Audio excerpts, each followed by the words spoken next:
Hello guys, good morning. Ayan, nakaligo na ako. Maaga akong naligo kasi parang mainit yung katawan ko. And gumising na din ang aming nanik. Say good morning. Good morning. Say good morning, babe. Good morning. Good morning. What are you eating? Pancake. Yes. Do you like it? Gumawa ako ng pancake niya, guys.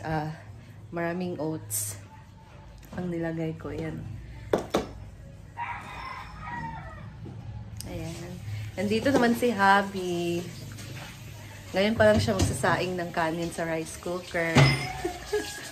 Kasi magluluto pa lang din naman kami ng ulam na nilagang pork ribs, Tonel? Nilagang pork ribs. So, ano pa naman yan, palalambutin pa. And, ayan, magsaing muna siya ng kanin. Wala pa kaming lalagyan ng bigas, guys. Kaya nasasako pa lang siya. Yan lang, huwag masyadong ikrisan yung bigas kasi mawawala yung sarap. Hindi ako ganyan magsukat pag ako. Yan lang.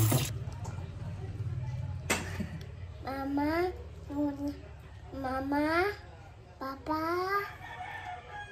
Lola, Tito,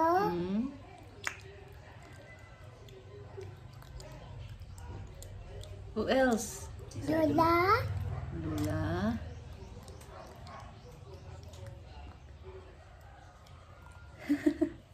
Tita Cindy, Tita Cindy. And to Dustin, Tito Justin. And Tito Guy, Tito Guy Guy. And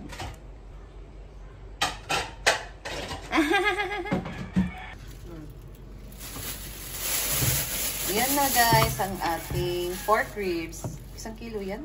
Hindi, 50 lang yan. Hiwain ng maliit pa para tipid. Ito guys yung tanglad. Tatatarin muna ni Ivy guys yung binili kong ribs kasi malalaki daw. And maganda siya tatatarin daw kasi nakaganyan siya. Oh, diba? Yung buto niya is separated talaga. I mean, Liliitan pa natin. oh kasi nga, 'di ba? Budgeting is the key. Oh. Ngayon sa sahod ni Ivy guys, kailangan talaga namin mag budgeting yung bayad sa kuryente, tubig, ganun.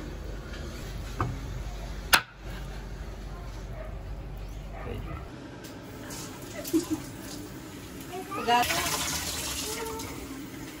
Puno ng karne siguro. Oh, stop. Ayan, lagay natin dito sa ating kaldero. So, Gamera na yung karne. Init pa ako ng tubig eh. Dahil wala tayong pressure cooker, so ang ginagawa namin talaga, nag-boil muna kami ng water, tapos lagay namin dito para mainit na siya diretso. Tapos na siya magpakulo ng Ayan, guys. tubig. Mainit na. So, lagay natin dito. Ganyan lang. Madali lang itong lumambot. And magtimpla tayo ng asin. Para merong nang lasa yung karne. Ayan guys. So, siya na yung pinahiwa ko sa ricados or mga lamas. Kasi, bango ng ulam doon sa kabila ah. Nagluto si mama ng ulam nila. Yan guys, meron tayo dyang luya. Kami hindi naman naglalagay ng talaga, ng sibuyas pagka lauya or nilaga. Optional lang siya, pero dahil nakapag-iwan na si Neil, so ilagay na lang natin yan. Sayang din naman. And ito, pichay. Yan na guys. So, kumunti na yung sabaw, dagdagan natin. And ilagay natin yung tanglad. Ayan. And then, takpan natin. Oh. Ayan guys, so tingnan natin kung lumambot na ba siya. Ayan, malambot na. So, Lagyan na natin tong luya. Itong mga avocados.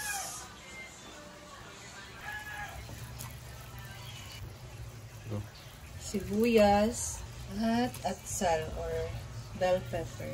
Yes po, naglalagay kami ng atsal pagka nilaga. Kita yung lago. Yo.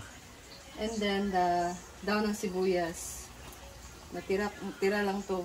Mas masarap sana pag madami kasi kinakain ko din ito, guys. Tapos lagay natin ang gulay. Inuna ko muna yung ganito na part ba sa petchay. Matagal man. Good thinking. Kay mama to na idea.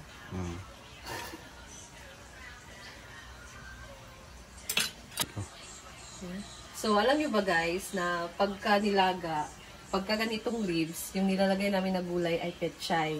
Pero pag nilagang pata, yung pata ng baboy or tiil, yung nilalagay namin na gulay is cabbage. So, yan po ang dapat na combination or gulay na ilagay mo pagka meron ka nilaga, pag magninilaga ka ng baboy. Anong different nun? I don't know. It's Mas just matigas yung pata kaysa ribs? hindi, mas masarap siguro yung combination ba? Kasi oily yung ano. Oh, di ba? Oily yung pata. So, you better use cabbage kasi pag ito yung nilagay mo sa pata, di ba mas na-oily siya. Okay. So, that's why when you nilagay. Parang ako nagsabi nun, hindi ikaw. Ayan, so ilagay na natin tong dahon. Hindi naman ikaw nagluluto. Pagkasabi ng oil. Na. Masarap ba yan? Yes, of course. One of my best recipe is nilaga talaga. Kahit sino makakatikim nito. Makakaubos talaga ng maraming kanin. Paano? Kahit nung last time na nagluto ako nito sa farm, I think nasa Manila sila Madam Adto or hindi ko alam. Basta wala sila Madam nun. And si Jigjag yung nag-sponsor ng nilaga. So nagluto ako kasama ng si Mia, ako, sino kasama namin din. Grabe, ang daming nakain nila guys sa niluto kong nilaga. Kaya, kahit sino talaga makakatikim nito nilaga, makakasabi talaga, sarap. Paano man niluto, Char? And di ba, Javi? Alam mo yan? Yes, alam ko yan. Masarap kang magluto.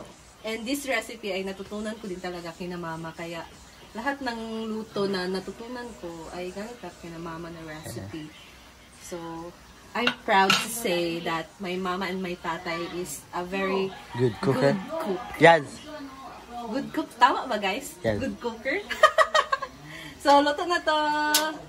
Okay na to. Yan. Yan, luto na ang kanyang nilutong nilagang ribs So, ng baboy. So, ayan. Ayan. Unang sandok pa lang guys, ulam na. Ayan. Shout out ulit sa aming mga napakabait mga gifter and sponsor. Ma'am Emily and Mama Zen, Mama Len, Tita Len, Mama Ana Guntiza, Mama Ann. sino pa ba? Ma'am Chon, ayan. Walang sawa. Walang sawang suporta pa. Walang awa. Tita Ma, and Sir Ray. Sir Ray, I miss you, Sir Ray. Mama Tess. Mama Ano ba? Tess, Tita Lena, Mama Z, Mama Z. Lagi sa Mama Mama Z. Ana, Ma'am Chona, sino pa bang, Ma'am Emily na nagsasend ng gifts, sino pa ba yung mga generous person na naging parte ng ating The International Marites. International Marites. Namely, Ate Jen, Ate Heart, Ate Sem, and Ate Pressy, and our one and only Mama Ana Gantiza. Thank you so much guys for always supporting us in dahil kahit hindi na tayo nag-communicate, but I know na nandyan pa rin kayo na sumusuporta sa amin, and we love you and we miss you so much. kain na po tayo mga Bebji! Ang sarap ang luto niyo, Ebi?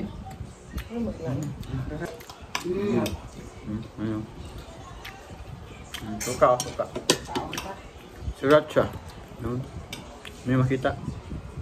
Nga lang. Sis, nakatulog? Kain na kami guys. Sa lain akong pamilya kung bulong dito mga